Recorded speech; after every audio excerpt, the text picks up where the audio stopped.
Good afternoon. Thanks for coming. This is the first time anybody paid $5 to hear me talk. A few have paid me or suggested I shut up, but I'm going to tell some stories today. The reason I'm so interested in telling the North Kings Deer Herd Project story is because it's never been told here at Shaver, and Shaver was part of the area. So I've always felt that we needed to do a good job of informing people what was going on in their backyard, and we never did it. And when John Mount called me, and I had a mutual friend who ratted on me, and told him I had this talk that I gave to high school kids, and would I come up here and do it, I jumped at the chance because I thought I could at last reach some of the people in the Shaver, Dinky, Wishon area and tell them what's going on.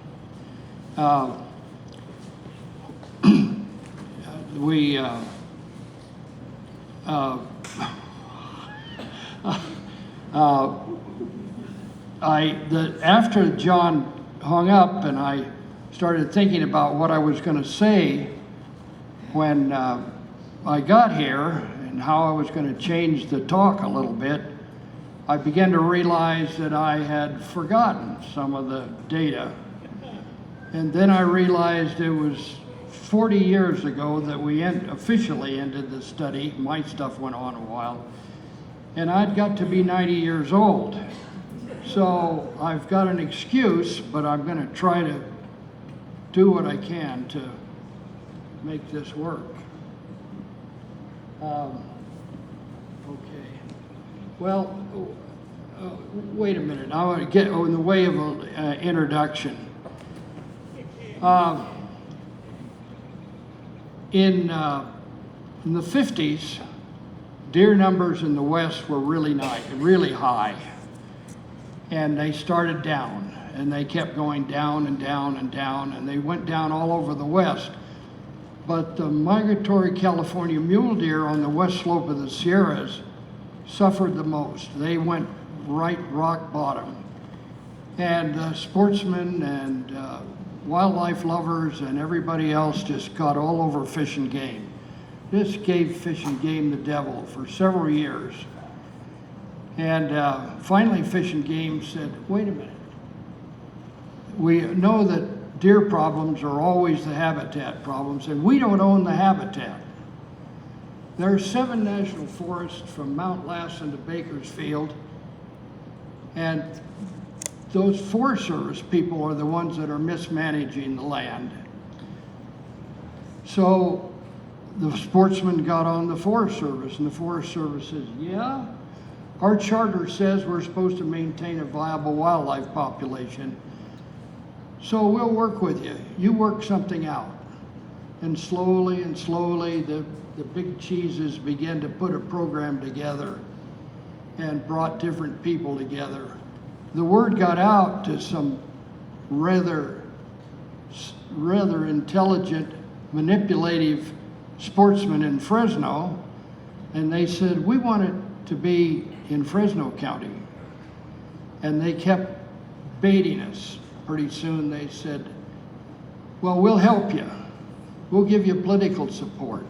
They went to Bernie Sisk, Congressman Sisk, if you remember him, and got him to lean on the Forest Service and Fish and Game. And so pretty soon a committee was formed. And the outfit I worked for, which is the Invisible Forest Service, the Pacific Southwest Forest and Range Experiment Station, which is the research arm of the Forest Service, who is responsible, at least at that time, for all federal wildlands, military reservations, national parks, every place. And so we were made part of it, but I wasn't. I was up north. And so we formed an administrative committee, and then they started gathering up the grunts to work on the ground. And I took a bunch of slides out that I used for the high school kids, at the Natural Resources Workshop, because you're not going to have to write a 308-word report about what I say here, and it's going to give me a chance to tell some stories along the way, because there was a lot of serendipity in this study, and all wildlife studies are that way. Those of you who read National Geographic or Smithsonian or watched Marlin Perkins on TV are really getting a wrong idea about how wildlife research is done. It's a long ways from exact science, and it's so there's a lot of serendipity comes out of these studies. Okay, Mark, turn it on.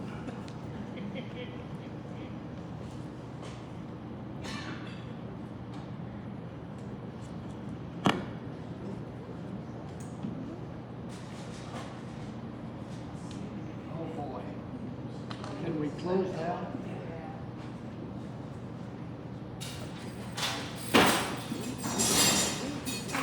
I hope some of you are old enough to remember fire.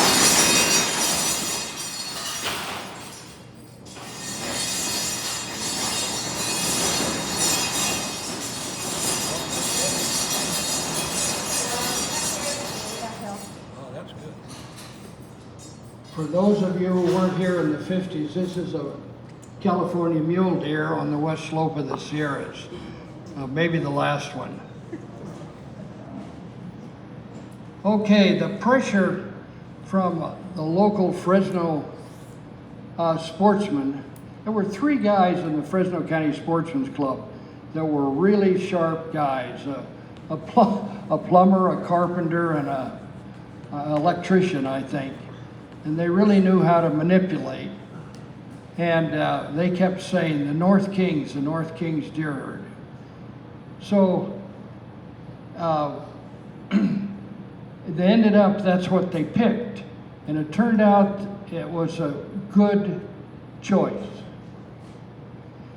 because this herd was pretty typical of the West Slope Sierra deer herds. It was 18,000 animals in 1950, and when he started the program, it was down to 3,500. Pretty good dip, and you can understand why sportsmen and wildlife lovers were unhappy about that. This will give you an idea of where it is. I think you can all see Shaver, Pine Flat, Wishon, Courtright. This is Sequoia Kings Canyon National Park in the Kings River. This is 800 square miles. And 800 square miles with 3,500 deer is a pretty pitiful population. This is how it ended up at the start. If you like that sentence, ended up at the start. Fish and Game, Sierra National Forest, the Pacific Southwest Station, Sequoia Kings Canyon National Park, Fresno County Sportsman, and at the last minute we included Southern Cal Edison because they own a lot of land within the boundaries of the North Kings Deer herd. We were told to start out with some adherence to basic wildlife principles. You know, go review Wildlife Management 101. And everybody knows that deer populations are controlled by the habitat. You have good habitat, you're going to have a good population. Okay, we agree to that. Now, what are the components of habitat? Space, food, cover, and water. Well, 800 square miles for 3,500 deer is no problem. Water, we've got lots of perennial streams throughout the herd area. Cover, that's a kind of a misunderstood thing, but that's where deer go to hide from predators, from deer hunters, from the heat, from the cold, and it's pretty important to them. And then food. And I think most of the people on the working committee were ready to assume that the problem was food, but we were going to consider all of this. Then we were told by the administrative committee, don't waste your time on things you can't fix. For example, don't worry about urban encroachment on the winter range and in the mountains too. There's nothing we can do about it. Don't worry about the water impoundments. We know they cover up the best deep soils. They block important migration routes, but there's nothing you can do about it. The utility right-of-ways. Actually, I think in some cases, the utility right-of-ways are a blessing. They grow some low forage that the deer can get to, but you're not going to do anything about it, so don't worry about it. Roadkills. We've never had many roadkills here because we don't have any high-speed roads. So don't worry about roadkills. Predators. If your Wildlife Management 101 says if the habitat's good, you'll produce enough offspring to feed the predators and maintain the population. So we don't worry about predators. Fire. Oh, there was several people on the committee that said the Forest Service was getting way too good at putting out fires. That may sound funny to you today, but they were doing a pretty good job of putting out fires. And fires open up the forest canopy. They lead to brush and grass growing where we did have timber. They set back succession, and it makes deer habitat. They were getting too good at growing timber, and their plantations were getting close to 100% survival. And instead of those areas that were opened by fire or logging or something, and getting brushy for 50 or 60 or 70 years, they were topped out by the plantation, and the quality deer habitat only lasted maybe 20 or 30 years. There were several people on the committee that felt that livestock grazing was a major problem, primarily forage competition. And this is where I got hooked. I had just finished a 7-year study in northeastern California and in southern Oregon, in the interstate deer herd, looking at summer livestock grazing on primary deer winter ranges. And the idea was to develop a method of summer livestock grazing that didn't reduce the quality of the forage supply for deer. And these same 3 guys in Fresno heard about that, and I had just been transferred to Berkeley and been given a year to do the analysis, write the paper, get it published. And they heard that I had spent 4,000 hours watching cows, and they thought I was just the dummy that they should bring down here and catch these cows eating up all the forage. So what did we do? We naturally went to the reproductive part of the herd, and we captured about 200 does, and we put ribbons and numbers and all kinds of things on them, including some of them got got radios. And we tracked them, and we were all involved in that. Everybody was involved in that. Wildlife Management 101 says that winter range is always a problem with deer. But most of those textbooks are written in Idaho or Colorado or Utah, where it really is a problem. but our winter ranges are great.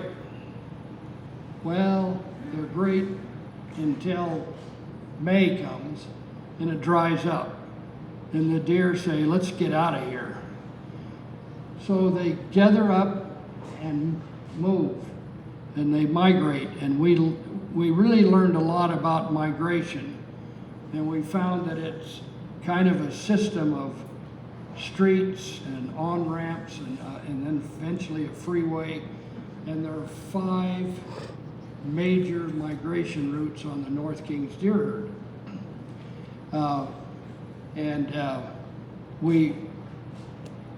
We mapped them out real well, and that was really a big help in our work. But when most years, when the deer start up, they're tired of the dry grass down below.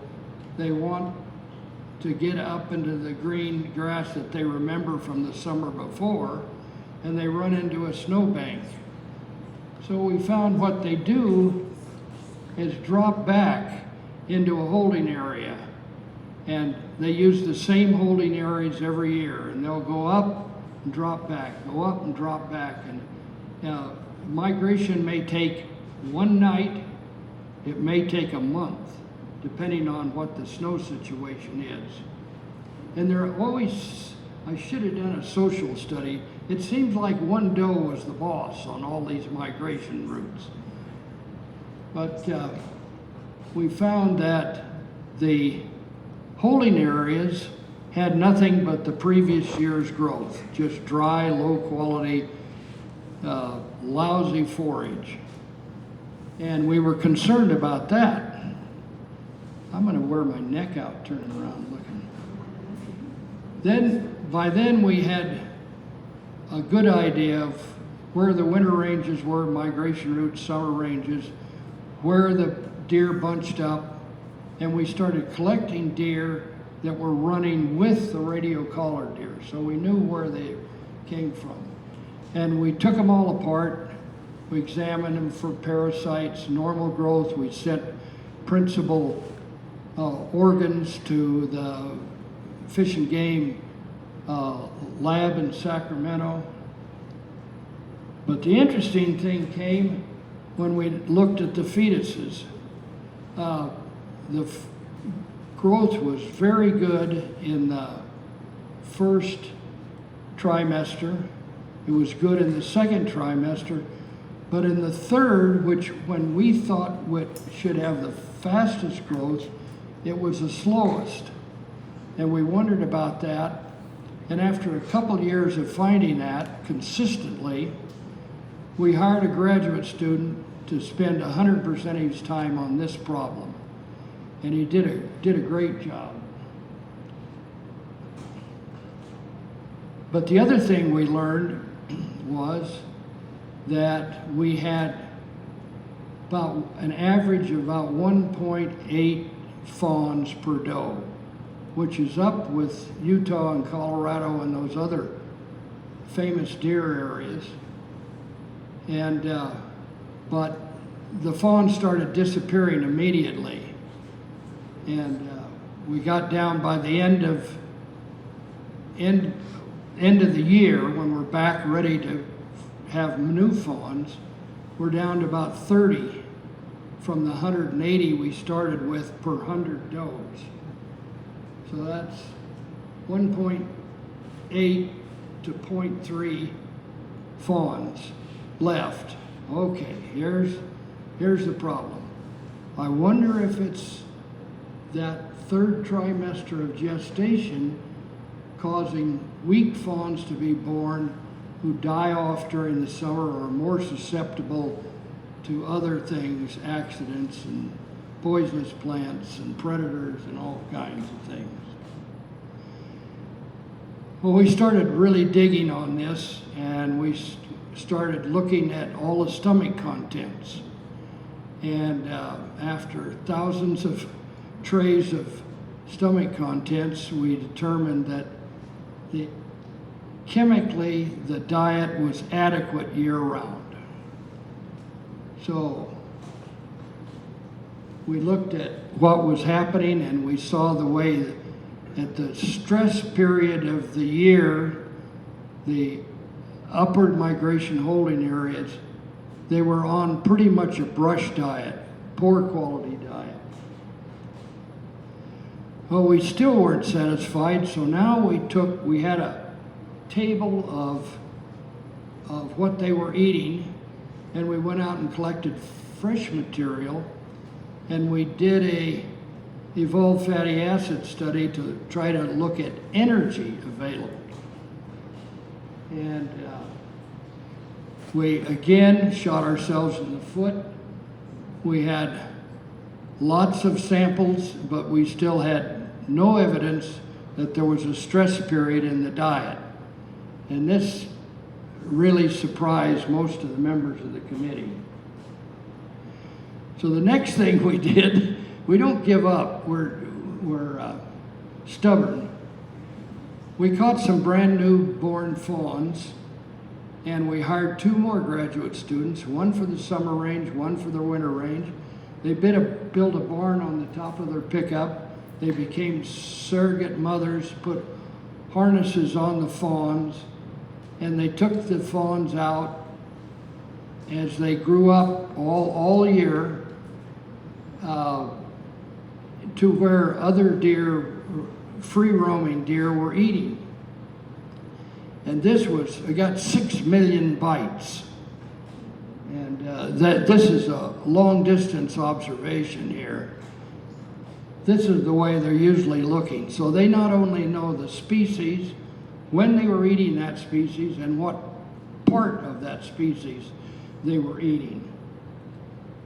And again, it looked like the diet should be adequate. We shouldn't be having that summer die-off. And we started going back and looking at these holding areas.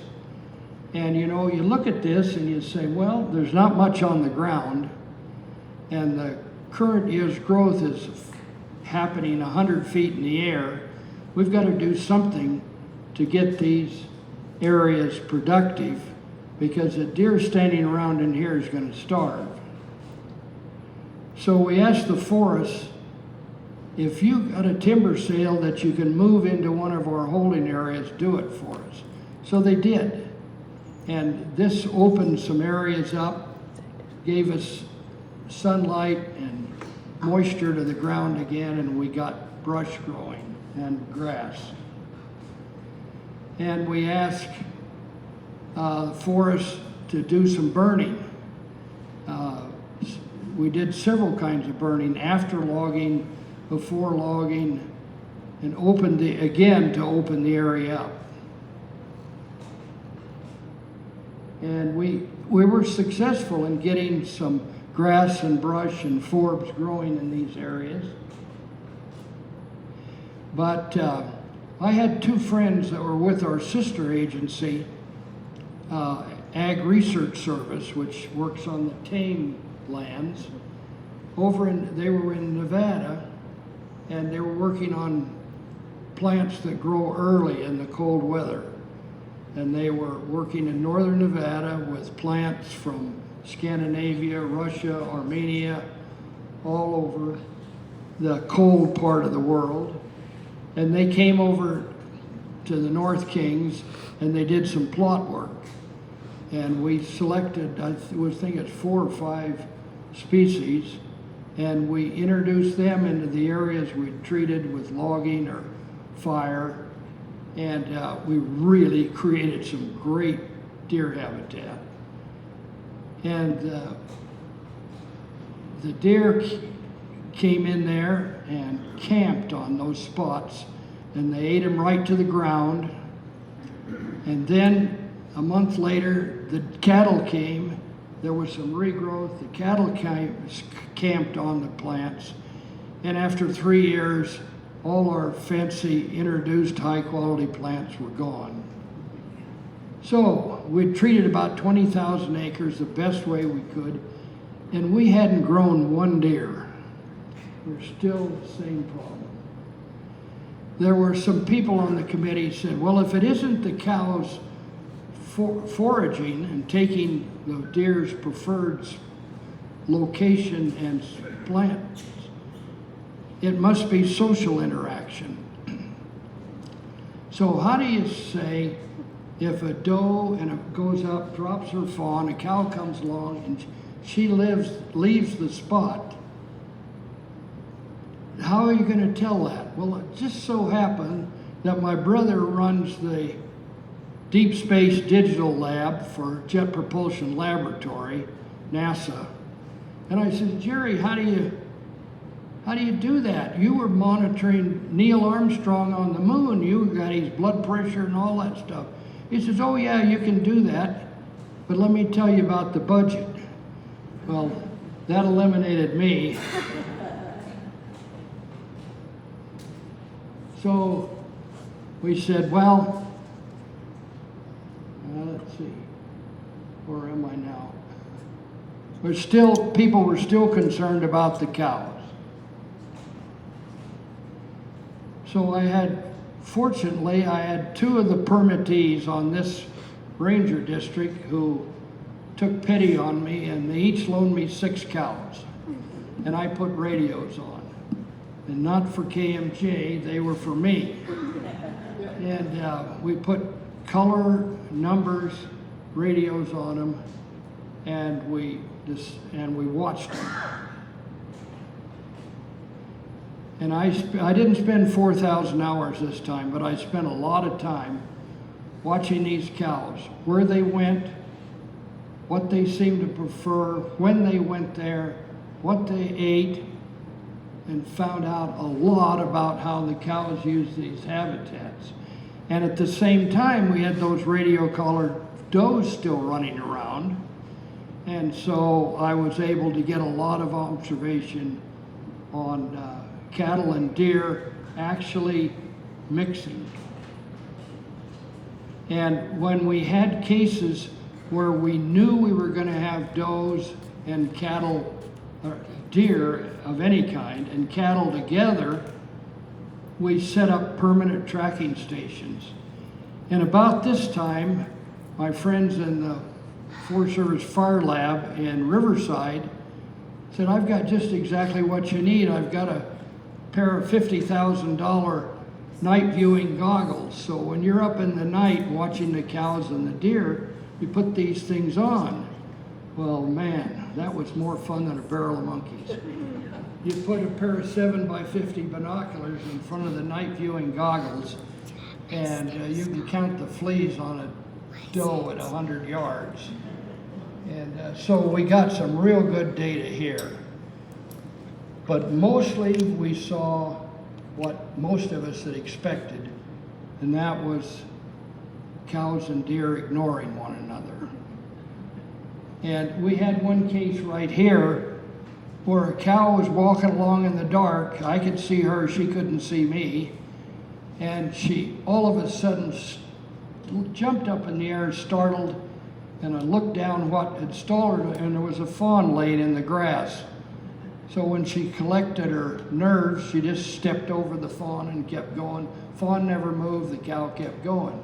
And that's the kind of thing we saw a lot. We took all these observations, habitat preference, and we moved them onto large-scale aerial photographs. And not to give, is John still in here? We noticed right away that Southern Cal Edison's land had more fawns produced than the Forest Service land. And that was pretty easy to figure out. John and I have talked a little bit about that. But there's so many restrictions, so much government ease and crazy rules that the Forest Service can't do the job that John's doing here on SCE land. We also noted that of all the preferred habitats, there was plenty at the end of the grazing season when the deer and cows went down the mountain. We had plenty of wet meadow, plenty of dry meadow, plenty of young timber, old timber. We had just about everything you'd ever want. And the preferred habitats just happen to be more abundant on SCE land. We learned that cows prefer flatter ground than deer. Deer don't mind going up and down steep slopes. Cows prefer more open areas. Deer prefer the brushy areas.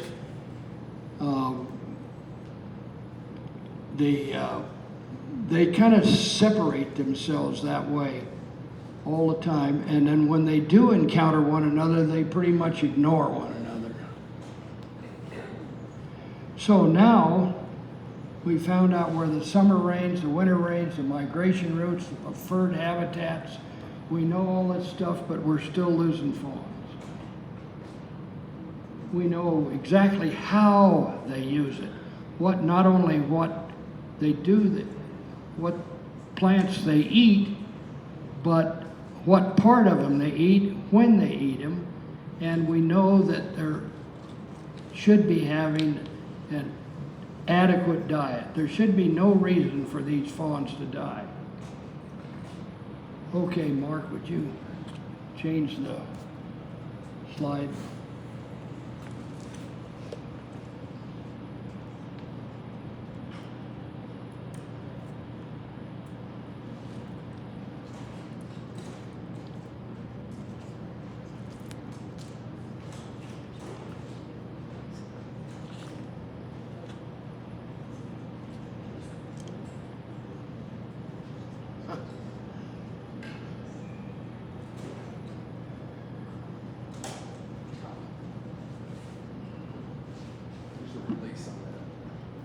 You turn it to 0 and lift up.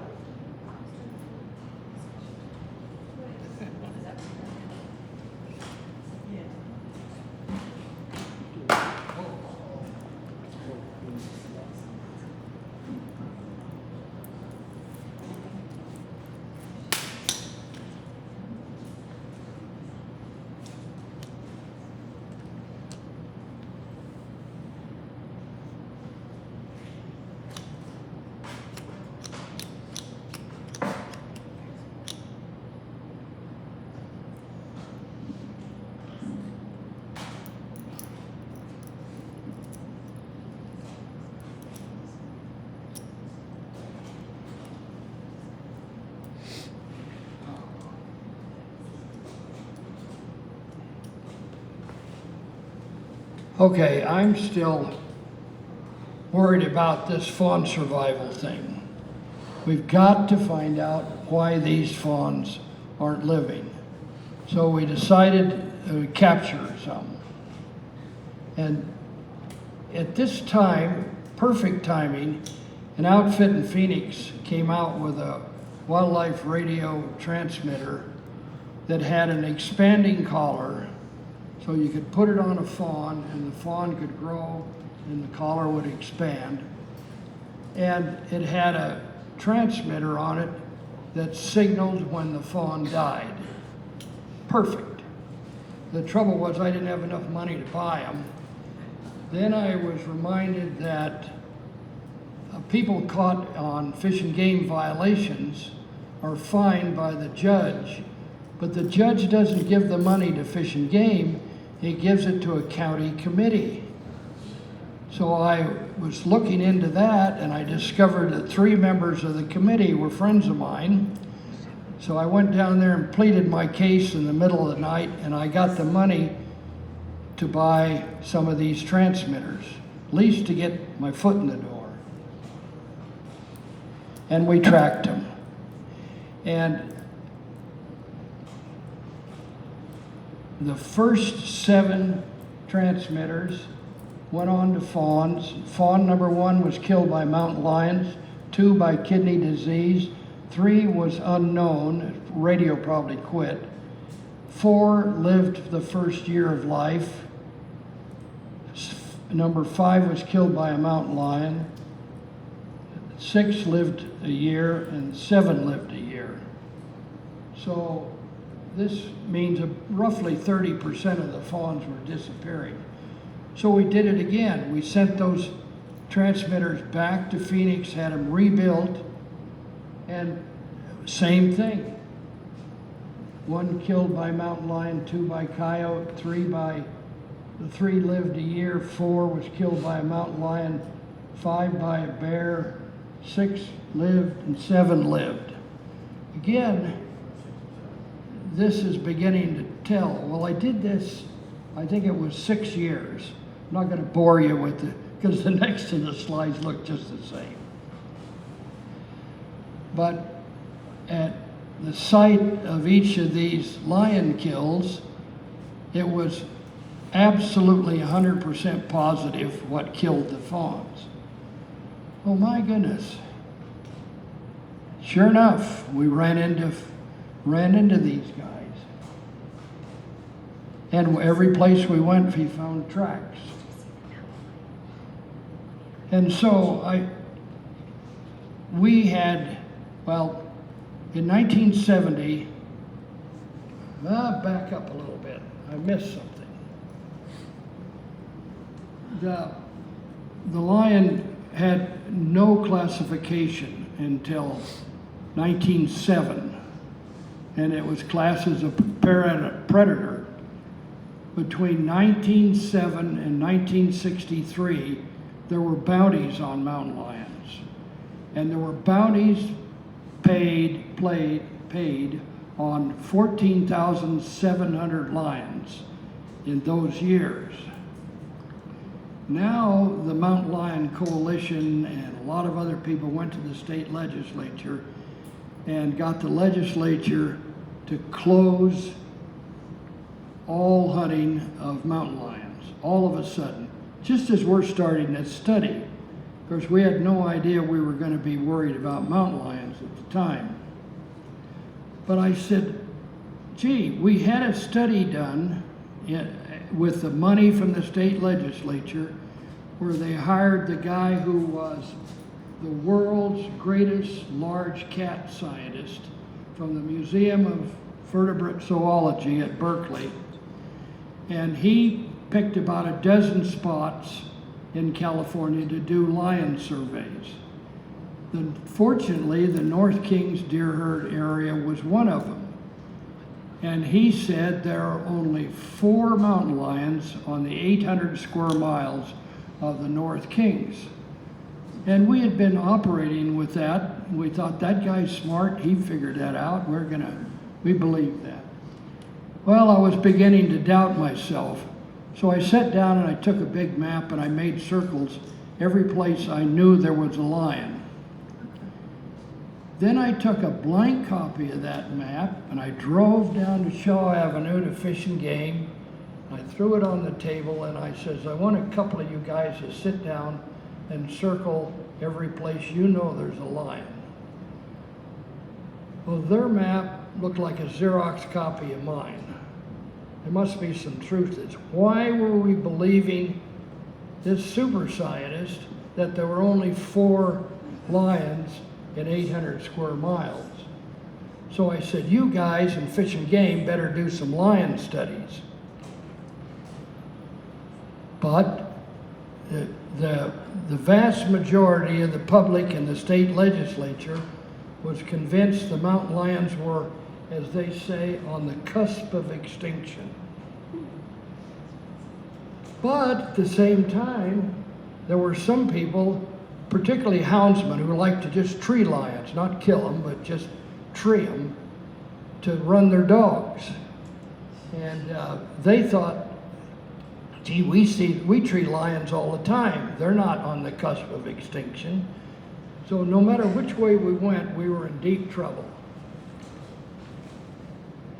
But then we looked at the way, there's herd composition counts done at least once a year on these deer herds. But we did it 4 times a year, and we compared the disappearance of fawns out of the free roaming population to those with radios on, just in case that the radios had created a situation where the fawns were more susceptible to predation. And we looked, and I told the Fish and Game guys, that's the best agreement between a federal and a state agency that's ever happened. I mean, it was just a dead match. So I said, well, you know, all those things you can do with the computer when it's raining. And I said, if things continue the way they are, and remember we had 6 or 7 years of those radio collared fawns. If it continued this way, the herd will go to oblivion. And I think it was 2040 or so. So we can't have that. So I said, Fish and Game, here's 200 square miles that we can operate on in the wintertime, in the summertime, with ATVs and snowmobiles. Catch a bunch of lions in there. We know there's some in there. So we started catching, and Fish and Game says, well, if, you know, we're gonna raise the devil with the public if we start messing with lions. What are you gonna do? I said, I'm gonna catch 100 fawns. Oh my gosh, I could hear people in Sacramento laughing at that. You couldn't catch 100 fawns in 1,000 years. But I started out, and Fish and Game was hearing that I was pushing on them. The public was hearing that I was catching fawns, waiting for Fish and Game to catch some lions. And then one day, a letter came from Sacramento and said, okay, you have a permission to catch 3 lions on 60 square miles. You'll note the position of Shaver Lake there and Blue Canyon, Pine Flat. And I says, I'm not a lion guy. I'm not even an animal guy. You guys do it. Well, down at the end of the letter, there was you can catch 3 lions, but you can't dart them yourself. You have to be darted by a Fish and Game employee who's been through the tranquilizer training by a Fish and Game veterinarian. Well, my hopes went up again. I says, okay, this is it. That's just doubled our crew, doubled the experience, and it's just going to make all the difference in the world. So the word got out again. You should never let anybody find out what you're doing. But the word got out among the houndsmen, and I had a couple of houndsmen come from Tulare. Says, we'll help you catch the lions. We'll help you catch the lions. Okay. Well, we had 5 dogs washed down Dinky Creek and found them a week later in Pine Flat. We had 2 dogs out on Oak Ridge that got aggressive with the lion, and the lion killed them. And we tried 3 guys from Fresno County, and we never got anything. But here comes the serendipity story. I also had a study I worked on once every 4 years on the effect of thinning pine plantations. So pine plantations started in the 40s. And the foresters wanted me to evaluate the understory for cover and forage for livestock and wildlife. And the time came to go do that, and you have to do it on schedule every 4 years. And I went around the office and I couldn't find anybody to come with me as a recorder. So I drafted my wife and got her listed as a legal Forest Service volunteer. And this area is near Forest Hill, if you know that, Placer County, east of Auburn. And we're working up there, and Of course, I'm grumbling about how am I going to catch these lions. And we're walking around, and I'm going through the brush, and my wife says, "Where are you going?" Down that rock down there. She says, "I'm not going to follow you. I'm going down on the road." Well, that's fine. She could walk down the road. She takes her clipboard and goes down there. And it hadn't been a car by in 4 days. But as soon as she gets in the road, here comes a lady in a pickup. Lady rolls down the window and says, "Girlie, what are you doing out here?" She says, "Well, I'm working." "You're all alone." "Oh no, my husband's up there in the brush and we're going to meet down here." "Well, what are you doing?" So she explains that we're looking at livestock and wildlife value of thin ponderosa pines. And she says, "Oh, my husband is the president of the County Cattlemen's Association. He doesn't want anything to happen he doesn't know about. You're invited to lunch, and our cow camp is right around the corner." Well, that sounded better than a peanut butter and jelly sandwich. So come lunchtime, we went up there, and I'm telling my stories, and he's telling his stories, and we come to I can't get anybody to catch a lion, to tree a lion. He says, "Well, you're in luck." He says, "You see that little travel trailer over there across the road from my barn?" I says, "Yeah." He says, "That belongs to the best lion man on earth." Well, I'd heard this kind of story before. So he says, he's here because we've been having, the sheepmen have been losing a lot of sheep to lions. He says, "Here's his phone number. He's working for Placer County." So I go home and I call Placer County and I said, "You got a guy named Dave Feline works for you and I want him." "What do you mean I want him?" "Well, I needed some lions caught." "Oh, he's your man. But he doesn't work for us." I said, "Well, who does he work for?" "Well, we just rent him from the Fish and Wildlife Service. You'll have to call Washington." So I call Washington and I say, "I want Dave Feline and I'll pay you his salary." And they said, "Dave who?" And they look up, "Oh yeah, oh yeah. Well, if Placer County will let him go, we'll let him go. We let him to work a month or two and you just send us the money at the end of the period." So he finished his taking some lions. Lions could be taken on depredation permits. If you're losing livestock, you can get a permit to take a lion. Well, Dave shows up in the fall and with the biggest, meanest, fastest dogs you ever saw in your life. We set up camp, I think it was Wednesday. He rolls out two big pieces of chain link fence, ties them behind the pickups, and we drive all the dirt roads down here in Blue Canyon up to east of Shaver.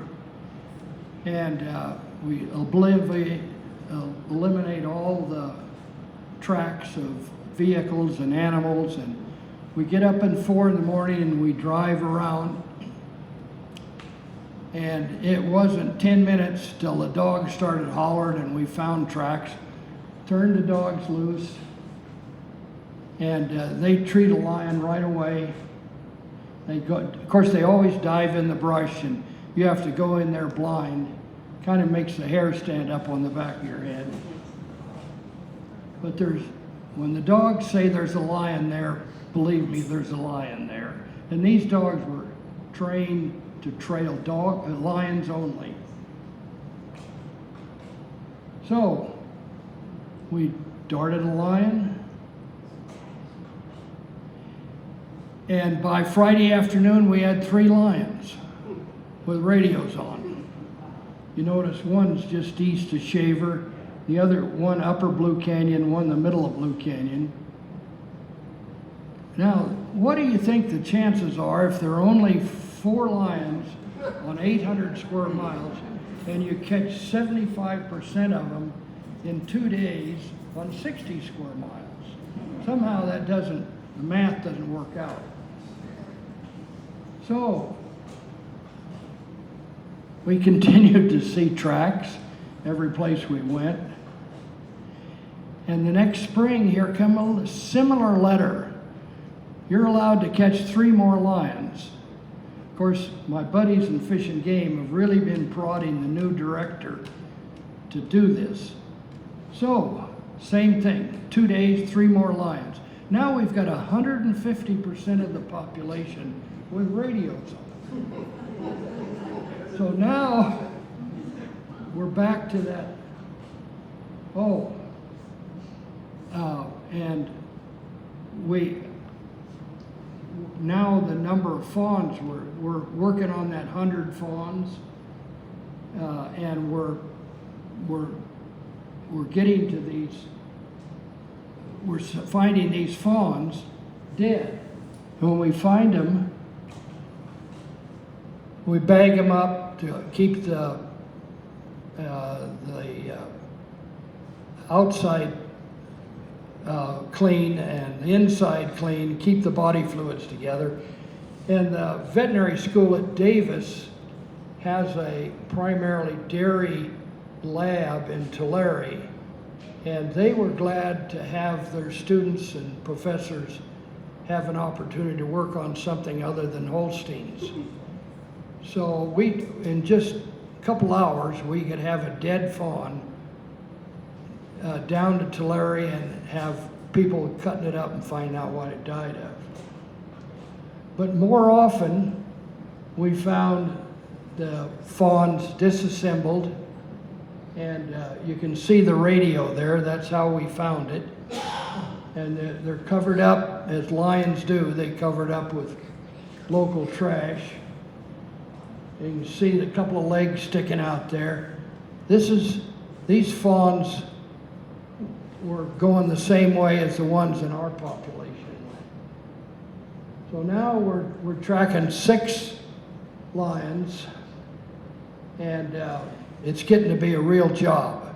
Going down Blue Canyon with 5 female lions down there it was really hard to keep track of them.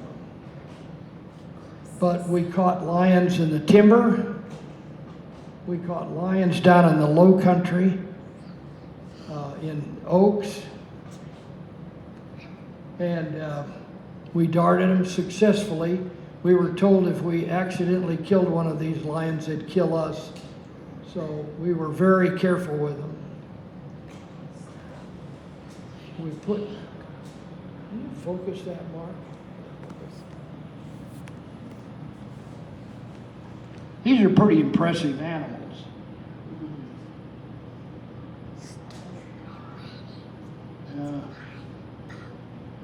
I guess that's as good as it's going to get. You spend all night with one on your lap that's going through respiratory arrest, and you really get there you go. You really get impressed with these guys. They're a killing machine. Even their paws are pretty dangerous. We put radios on them, and we went up to the 200 square miles that I originally proposed we work lions in, and the word got out. The environmental organizations really printed some garbage about us. And this triggered a lot more. The editor's letters to the editor of the Fresno Bee were just, it was half every week. Half the letters to the editors were about me and how rotten I am. And the Bee really did a bad job on us. They got some figures all wrong. They had me shooting lions in Yosemite. All kinds of crazy things. I was in Sacramento, and the director's wife got me in the hall and told me how bad I was, that I was raising hell for her husband, because he was taking gaff from all this too. And then the people were finding my home phone number.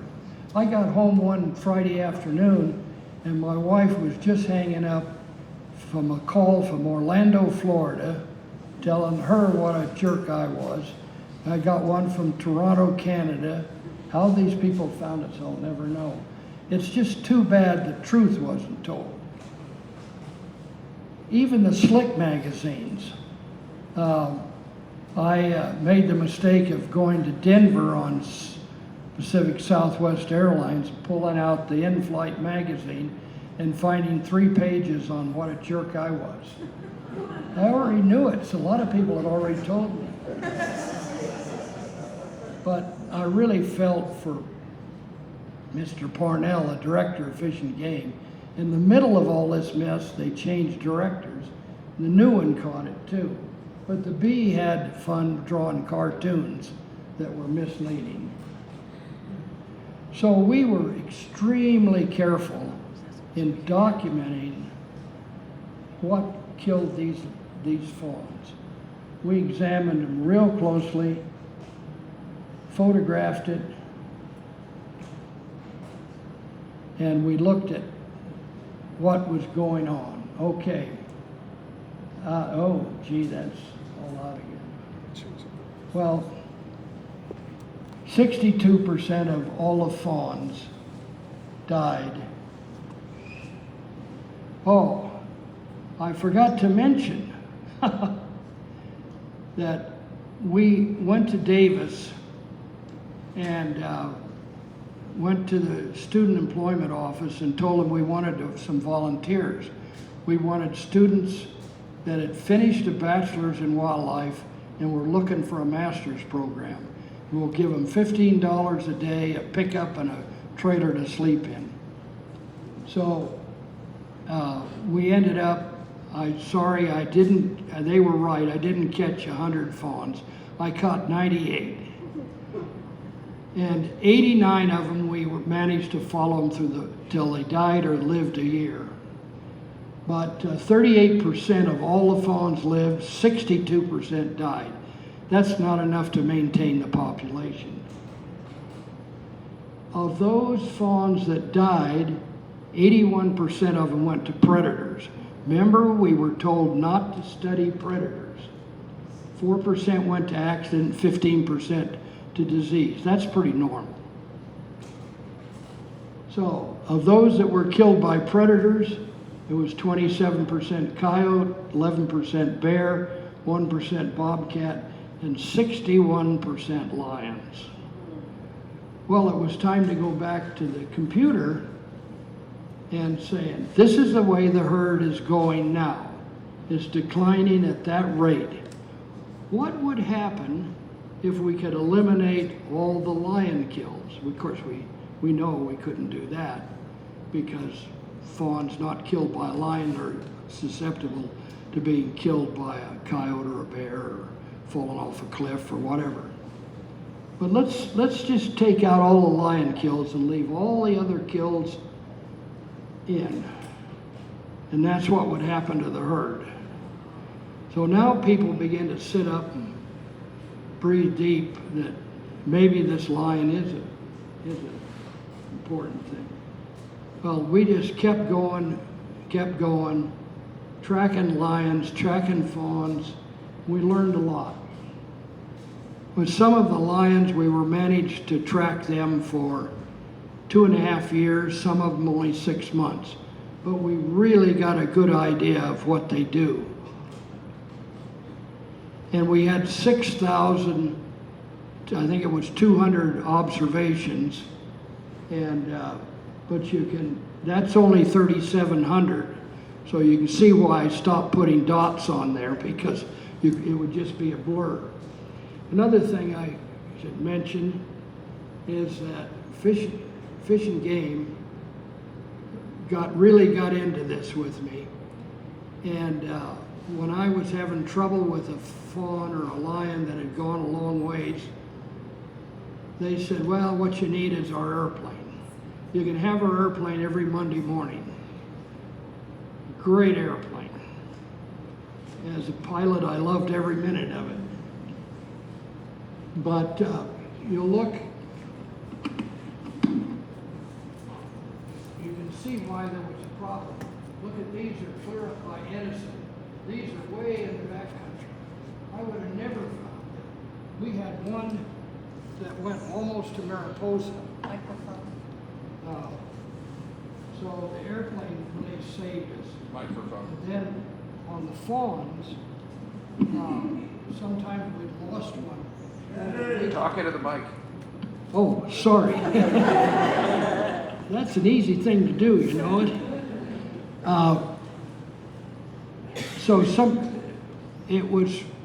We more frequently lost track of a fawn or a lion over a weekend because sometimes we gave one or two of our kids a day off. By the way, give another thank you to Southern Cal Edison. When we ran short of trailer space, Southern Cal Edison loaned us a house. We put 4 of our kids in there. So anyway, we would sometimes lose them, and Monday morning they couldn't find them. Well, I'd find them in no time with the airplane. Let's look at some of the things that the book says. The book says female mountain lions have home ranges of 80 to 100 square miles. Ours average 244 square miles. The males were 340 square miles. That wasn't too surprising. You know how men are. They just go from female to female. So that's expected. But this is 2 to 4 times bigger than that's happened before. And the book also says if home ranges get so dense that they start overlapping, they'll quit breeding.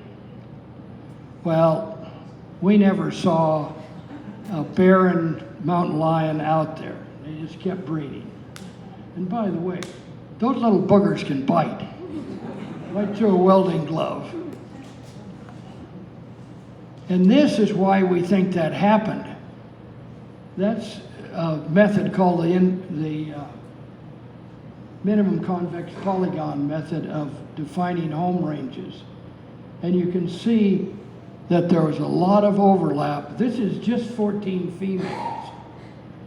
I couldn't put any more on there and you couldn't read it. So there was plenty of overlap and there was plenty of new kittens being born. Another thing we did, Fish and Game furnished a gal and I furnished a gal, and they spent a year running around scat picking. In other words, picking up lion poop for a year. And that didn't endear me to our office staff, because when they brought the poop back to the office and the smell got in the air conditioning system, they were looking for me.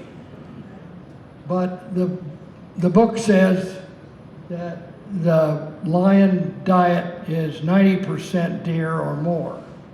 Ours was 60. Well, that's because we're running out of deer.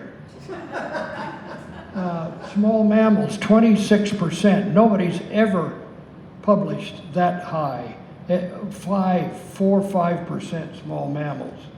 Cattle, they were killing some cattle. Even though most of the permittees told me that they didn't think they were having much trouble with lions.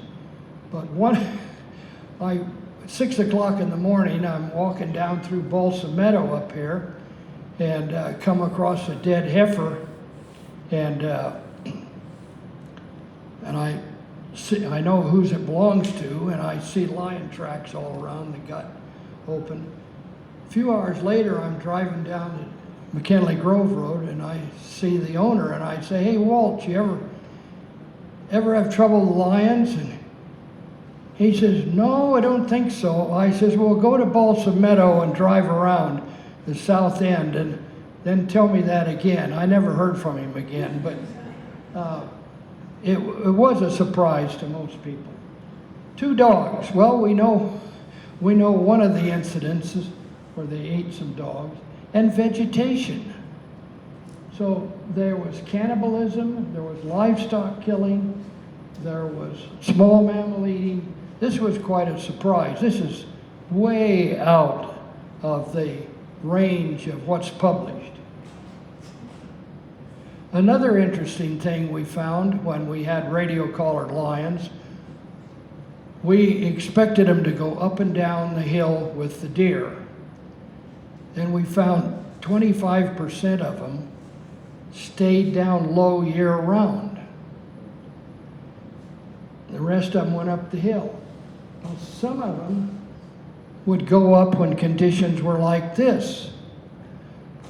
But 25% of them were staying down where they're going to get in trouble, down here in the low country in the middle of the summer. And I warned some ranchers that a lion was in where they were weaning their calves. But this isn't where a lion belongs in the middle of summer when all the deer are up high.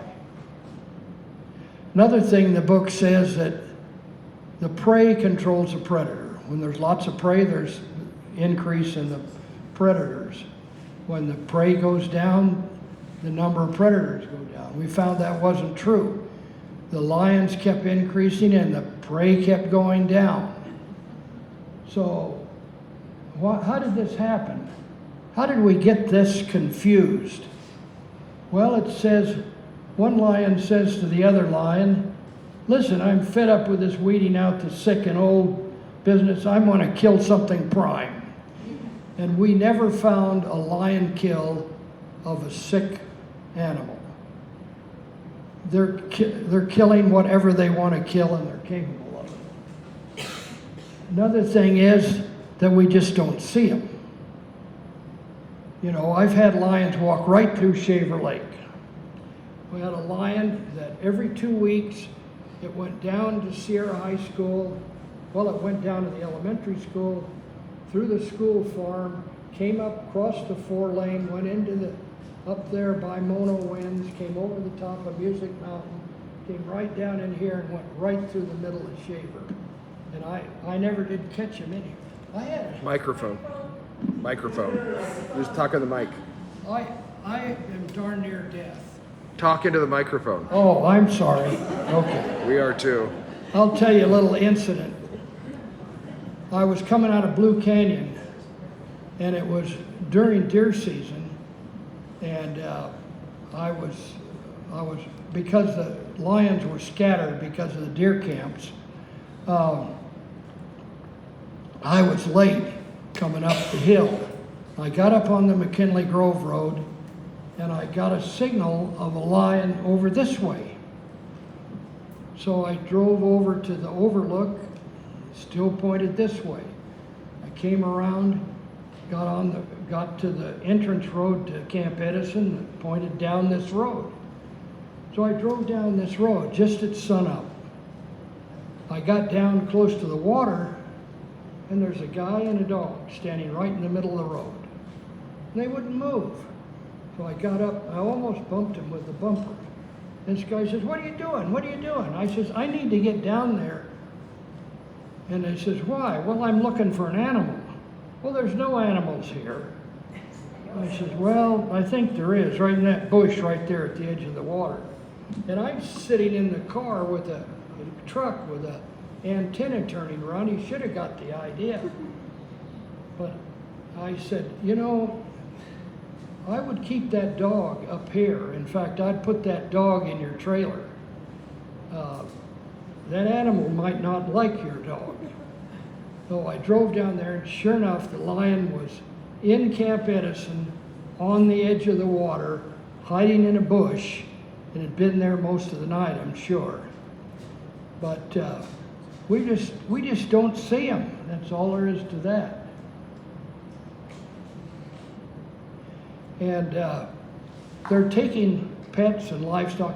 They're taking pets north of Herndon Avenue in Fresno, in the city.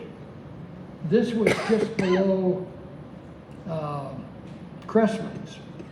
And we found Scruff. He was fully disassembled. And while all this was going on, as I said, the lions became protected in 1970, but you could take one with fish and game permit if you had livestock depredation. And this is the way the livestock depredation permit application went up and the number of lions taken by trappers and ranchers during that period. So all the evidence was that the lions are still continuing to increase.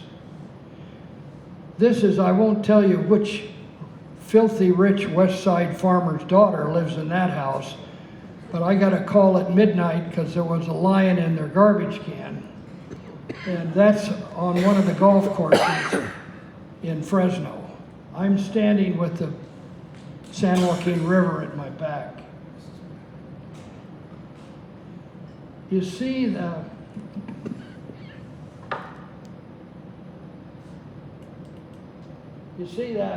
house right there?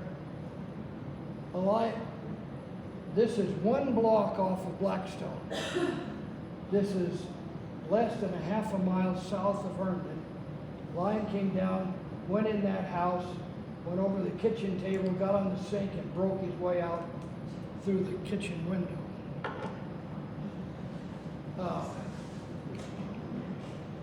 They're on the golf courses all the time. You can go out there in a dewy morning. Microphone.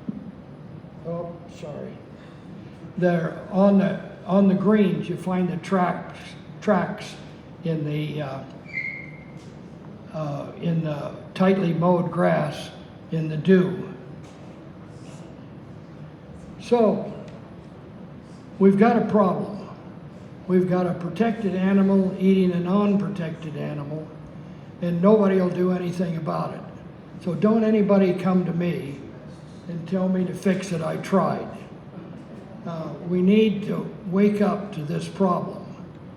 And I'm sure the deer are thinking about it, and they're getting worried about the lions. And the lions are beginning to worry about when their next meal's going to come from. So anyway, I will try to hold the mic in front, and you can shut it up. Turn it back to fan.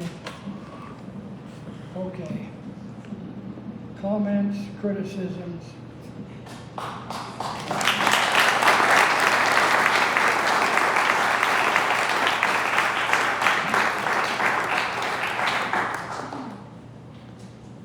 Comment. Oh, good. I thought I was going to get away scot-free. Just a question.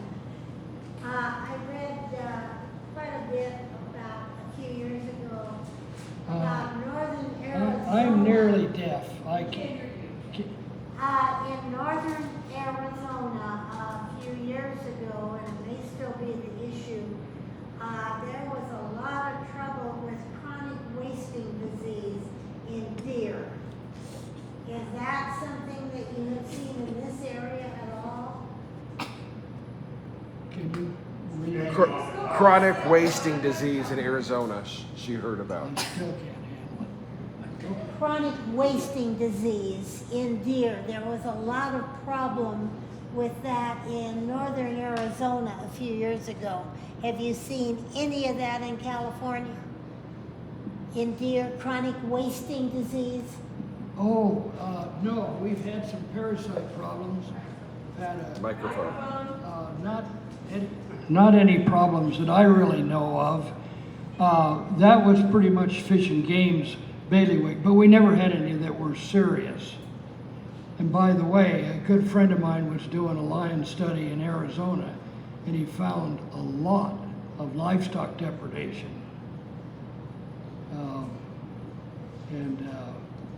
It woke a lot of people up to the problem. Are you still talking to high school groups? Well, yeah, I could. Yeah, I modified the high school talk for this, but I can put it back together. Yeah, but I'm getting so deaf, and I went to a $2,000 hearing aid to a $6,000 hearing aid, and now I can't hear at all. I'm trying to get the VA to buy me hearing aids now, so let's see. Maybe I'll have new ones by the time. Have you got a high school class in No, I was just thinking that that's a target group Yeah. for knowledge. Yeah, Yeah. yeah, and the responses of the high school kids have really been interesting. There's always one or two kids that's had an experience with a lion, one or two kids who are in the livestock business whose dad has had problems that they're aware of. And the high school kids classes have been good. A bunch of us put on a natural resources youth workshop. Are we still doing that, Neal? You bet. Okay, there's the guy to talk to line up your kids. But that was really kind of fun. And it's okay. That's it. I got out. Are you predicting then that they're going to be extinct soon, by 2040? Oh, yeah. I mean, this can't continue. You know, and I kept thinking, well, there'll be a disease, or the lions will just give up, and there's just not enough food. I can't exist on ground squirrels and calves. I've got to have something that I can catch year round. You know, one of the problems with predation. One of the problems with predation is that it continues until it normally does itself in, and the predators drop off, or there's a disease or something like that. And you normally you don't have the prey stand this long. And one of the things we're doing is we're providing alternate prey year round. We're providing livestock, pets. People on north of Herndon by Sierra Sky Park can't keep a little dog, and they don't leave them out at night. And I remember my son calling me, and I was in Oregon working, and he says, it was that one on Glen Street. Says, there's a lion just went in a house over by Joe's house. What should I do? I says, bring our dog in and lock the door.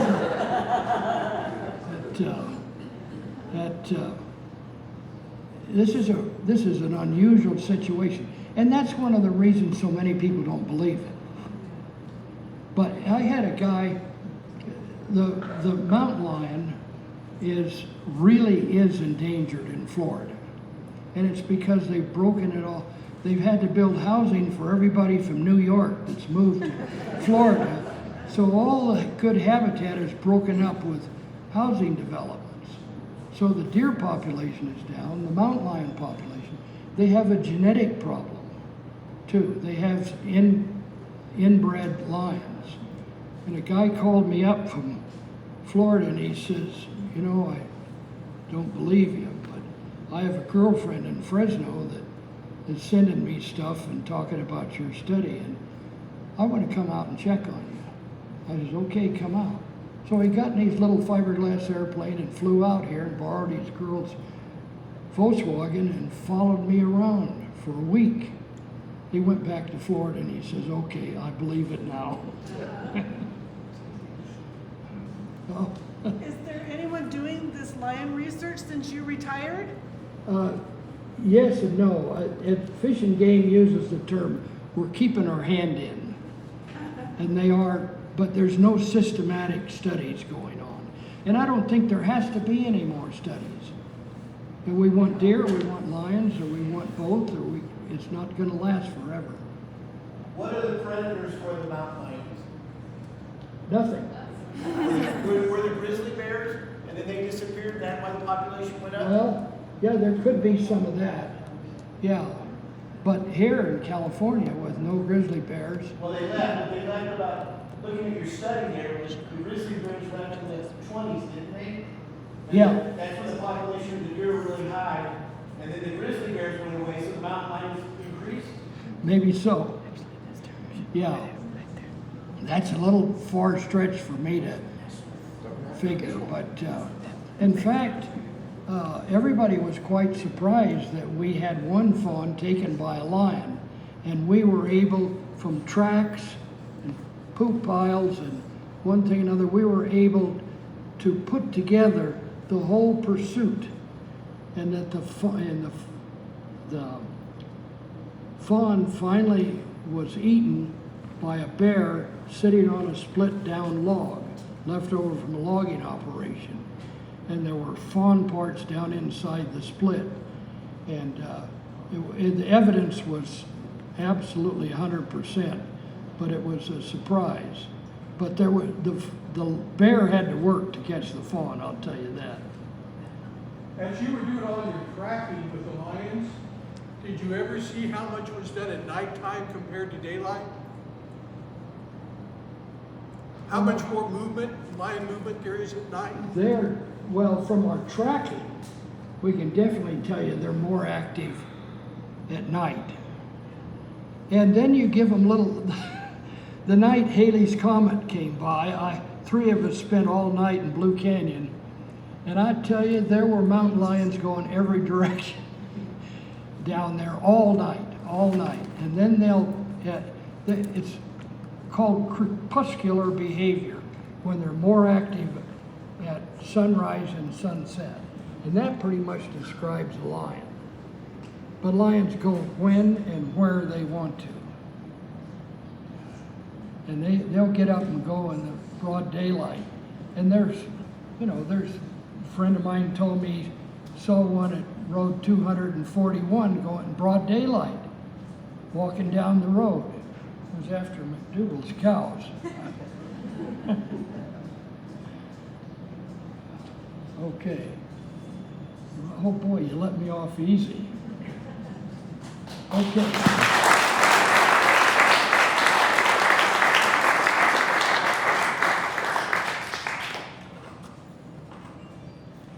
Well,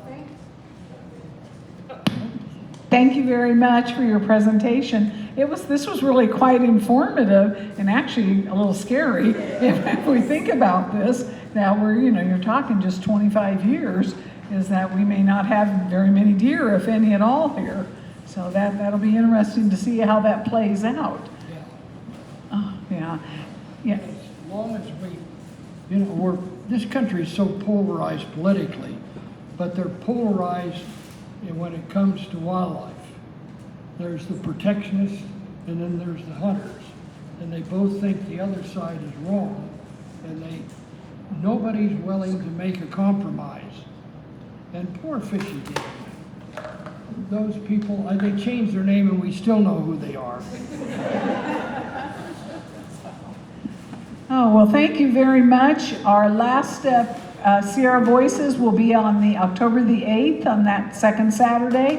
And it's going to be James Parr he's the chief of the Pine Ridge, the volunteer fire department. And he's going to just talk about what volunteer fires do, and in particular too, what they did during the creek fire. So hopefully you'll all come for that last one of the season. And then we'll start up again next May with a whole bunch of new ones. Thank you very much for coming.